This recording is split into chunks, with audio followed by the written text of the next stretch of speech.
Assalamualaikum warahmatullahi wabarakatuh. Halo teman-teman semuanya. Perkenalkan, kami dari kelompok 8. Nah, sebelum kita memulai presentasi hari ini, ada baiknya kami memperkenalkan diri kami terlebih dahulu. Nama saya Hamzah Zahro. Saya Resi Panji pribadi. Nama saya Aulia Zahra. Pada kesempatan kali ini, kami akan bahas terkait peran dari kepala sekolah, guru, dan juga stakeholder dalam implementasi manajemen berbasis sekolah atau MBS. Yang pertama adalah pengertian manajemen berbasis sekolah. Menurut Slamet menjelaskan bahwa istilah MBS berasal dari 3 kata, yaitu manajemen berbasis dan sekolah. Manajemen adalah pengkoordinasian dan penyerasian sumber daya melalui sejumlah input manajemen untuk mencapai tujuan atau untuk memenuhi kebutuhan pelanggan. Berbasis yang berarti berdasarkan pada atau berfokuskan pada. Yang kedua, sekolah adalah suatu organisasi terbawah dalam jajaran Departemen Pendidikan Nasional atau Depdiknas yang bertugas memberikan bekal kemampuan dasar kepada peserta didik atas dasar ketentuan-ketentuan yang bersifat legalistik dan profesionalistik. Jadi, MBS adalah pengkoordinasian dan penyerasian sumber daya yang dilakukan secara otomatis oleh sekolah melalui sejumlah input manajemen untuk mencapai tujuan sekolah dalam bidang dan bingkai pendidikan nasional dengan melibatkan semua kelompok kepentingan yang terkait dengan sekolah secara langsung dalam proses pengambilan keputusan atau partisipatif. Alasan dan tujuan dari MBS atau manajemen berbasis sekolah. Singkatnya, alasan munculnya MBS ini ialah karena sekolah merasa dirinya lebih mengetahui seluk-beluk yang ada di sekolahnya seperti kelemahan, kelebihan, kebutuhan, potensi, hingga ancaman dalam memajukan mutu pendidikan atau mutu kegiatan belajar mengajar di sekolah tersebut. Selain itu, diperlukannya partisipasi dari berbagai stakeholder dapat menciptakan hasil yang lebih baik serta demokratis dan terbuka, sehingga inilah yang menjadi alasan munculnya MBS. Untuk tujuannya sendiri, MBS ini bertujuan untuk memperdayakan sekolah, terutama SDM-nya, yaitu stakeholder melalui pemberian kewenangan, fleksibilitas, dan sumber daya lainnya untuk memecahkan persoalan yang dihadapi oleh sekolah yang bersangkutan. Selanjutnya, terdapat peran kepala sekolah dalam implementasi manajemen berbasis sekolah. Sebagai kepala sekolah, mereka dituntut untuk berusaha membina hubungan yang baik antara warga sekolah maupun masyarakat, guna menjadikan sekolah yang dibinanya mencapai visi dan misi yang telah ditetapkan secara efektif dan efisien. Menurut Husaini Usman, terdapat 8 peran dari kepala sekolah. Yang pertama sebagai edukator. Artinya, kepala sekolah sebagai edukator atau sebagai pendidik ini harus dapat membentuk budaya pengajaran yang kondusif, yang mana berusaha dalam menanamkan, memajukan, dan meningkatkan 4 macam nilai, yakni pembinaan mental, moral, fisik, dan juga artistik, termasuk menyediakan sarana dan prasarana yang cocok untuk memudahkan para guru dalam kegiatan belajar dan mengajar. Selanjutnya yang kedua sebagai manajer, kepala sekolah harus mampu dalam mengaplikasikan fungsi-fungsi manajemen di sekolah. Misalnya, kepala sekolah bersama dengan para guru merinci program-program pendidikan apa saja yang akan dilaksanakan di sekolahnya mereka, terkait tujuan, strategi pencapaian, hingga program pengawasan yang akan dilakukan oleh mereka, misalnya merencanakan kurikulum hingga melakukan penilaian terhadap kurikulum yang diterapkan. Peran kepala sekolah yang ketiga yaitu kepala sekolah sebagai administrator. Artinya, kepala sekolah mampu mengurusi aktivitas pengelolaan administrasi yang sifatnya pencatatan, penyusunan, pendokumentasian seluruh program-program yang ada di sekolah tersebut. Dengan kata lain, kepala sekolah harus mampu mengelola kurikulum, administrasi peserta didik, administrasi personalia, administrasi sarana dan prasarana, serta administrasi kearsipan dan keuangan.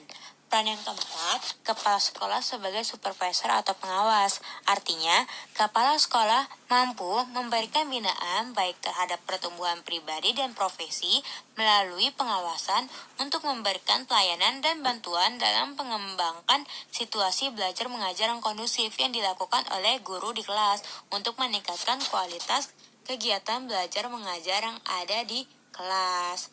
Yang kelima, kepala sekolah sebagai leader atau pemimpin. Artinya, kepala sekolah bertanggung jawab dalam menggerakkan seluruh sumber daya yang ada di sekolah sehingga melahirkan etos kerja dan produktivitas yang efektif dan efisien, yaitu dengan cara bertindak yang adil, dapat memberikan sugesti kepada seluruh warga sekolah, mendukung tercapainya tujuan sebagai katalisator, memberikan rasa aman dan nyaman sebagai wakil dari sekolah, serta menjadi sumber inspirasi bagi warga sekolah dan mau menghargai antar stakeholder.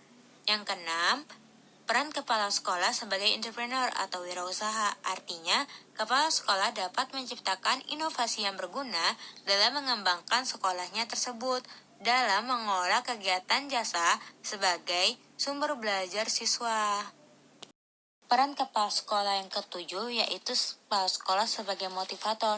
Artinya, kepala sekolah dapat memberikan dorongan baik melalui penghargaan atau cara-cara lainnya yang dapat membangkitkan semangat kerja ataupun semangat belajar baik dari guru, tenaga kependidikan, maupun siswa, sehingga meningkatkan profesionalisme kerja yang positif dan progresif.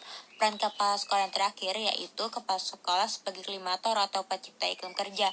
Artinya, kepala sekolah mampu menciptakan lingkungan yang nyaman dengan menggerakkan semua warga sekolah untuk menciptakan dan memelihara kebersihan, ketertiban, keamanan, dan kerindangan. Hal ini dapat terjadi jika kepala sekolah mampu menciptakan suasana kerja yang kondusif.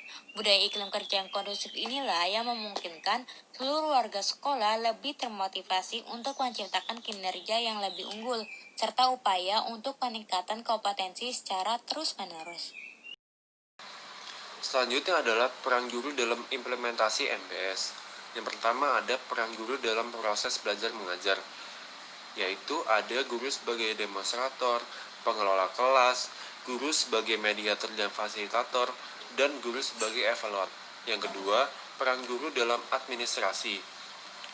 Ada pengambilan inisiatif, wakil masyarakat, orang yang ahli dalam mata pelajaran, penegak disiplin, pelaksana administrasi pendidikan, pemimpin generasi muda, dan penerjemah kepada masyarakat.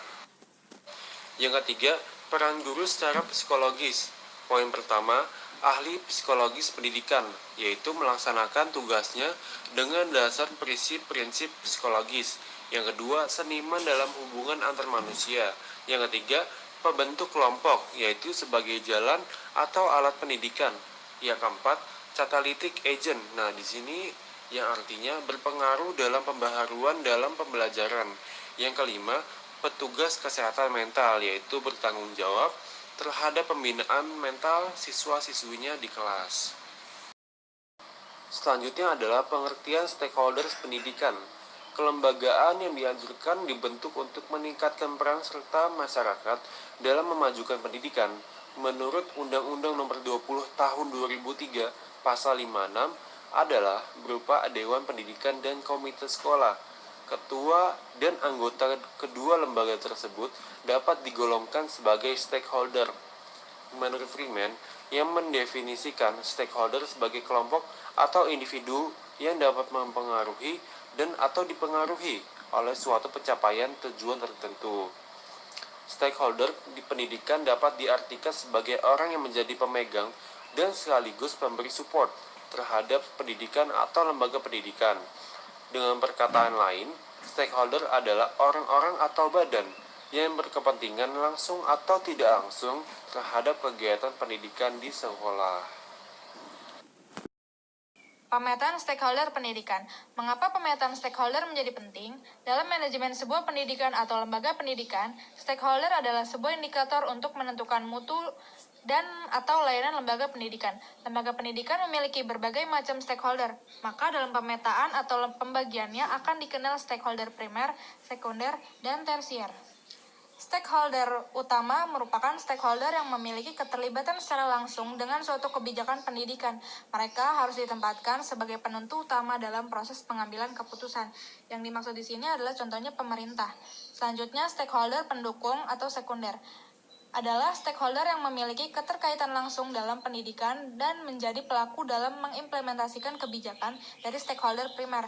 Yang dimaksud dalam pembagian stakeholder ini adalah kepala sekolah, pendidik, dan tenaga kependidikan. Jika dalam lembaga pendidikan swasta, maka ada yayasan, dan yang terakhir adalah komite sekolah. Stakeholder pelengkap atau pengguna merupakan stakeholder yang tidak memiliki pengaruh dalam kebijakan pendidikan dan pelaksanaan atau implementasi kebijakan pendidikan, namun memiliki hak untuk menentukan penilaian terhadap kebijakan pendidikan dan memiliki hak untuk menggunakan lulusan lembaga pendidikan. Artinya, stakeholder ini adalah masyarakat penyedia lapangan pekerjaan atau masyarakat peminat lembaga pendidikan. Contohnya di antara lain adalah masyarakat usaha, yaitu yang menjual buku-buku pembelajaran untuk menunjang proses pembelajaran. Peran stakeholder dalam implementasi MBS. Dalam setiap komponen pendidikan memiliki peran yang berbeda untuk melaksanakan proses pendidikan, mulai dari penentuan kebijakan pendidikan, implementasi kebijakan, dan penggunaan lulusan. Yang pertama, orang tua. Peran orang tua dalam stakeholder antara lain mendukung pelaksanaan belajar mengajar di sekolah, berpartisipasi aktif dalam mensosialisasikan kegiatan sekolah di berbagai komunitas, bersedia menjadi narasumber sesuai keahlian dan profesi yang dimiliki, menginformasikan nilai-nilai positif dari pelaksanaan kegiatan di sekolah kepada masyarakat secara luas, bekerja sama dengan anggota komite sekolah atau pihak lain dalam pengadaan sumber belajar. Yang kedua, guru. Peran guru dalam stakeholder pendidikan diantaranya adalah berkomunikasi secara berkala dengan keluarga, yaitu orang tua atau wali tentang kemajuan anak mereka dalam belajar dan berprestasi, bekerja sama dengan masyarakat untuk menjaring anak yang tidak bersekolah, mengajak dan memasukkannya ke sekolah, menjelaskan manfaat dan tujuan sekolah kepada orang tua, peserta didik, mempersiapkan anak agar berani berinteraksi dengan masyarakat sebagai bagian dari kurikulum, seperti mengunjungi museum, memperingati hari-hari besar keagamaan dan nasional. Komite sekolah adalah badan mandiri yang mewadahi peran serta masyarakat dalam rangka meningkatkan mutu, pemerataan, dan efisiensi pengelolaan pendidikan di satuan pendidikan, baik pada pendidikan prasekolah, jalur pendidikan sekolah, maupun jalur pendidikan di luar sekolah. Secara konseptual, peran komite sekolah sebagai pemberi pertimbangan dalam penentuan dan pelaksanaan kebijakan pendidikan di satuan pendidikan, pendukung, baik yang berwujud finansial, pemikiran, maupun tenaga dalam menyelenggarakan pendidikan di satuan pendidikan, pengontrol dalam rangka transparansi dan akuntabilitas penyelenggaraan dan keluaran pendidikan di satuan pendidikan. Kepala sekolah. Peran kepala sekolah dalam stakeholder pendidikan adalah sebagai berikut: mengatur hubungan sekolah dengan orang tua siswa, memelihara hubungan baik dengan BP3, memelihara dan mengembangkan hubungan sekolah dengan lembaga-lembaga lain, baik pemerintah maupun swasta, memberi pengertian kepada masyarakat sekolah melalui bermacam-macam media komunikasi. Peran pemerintah.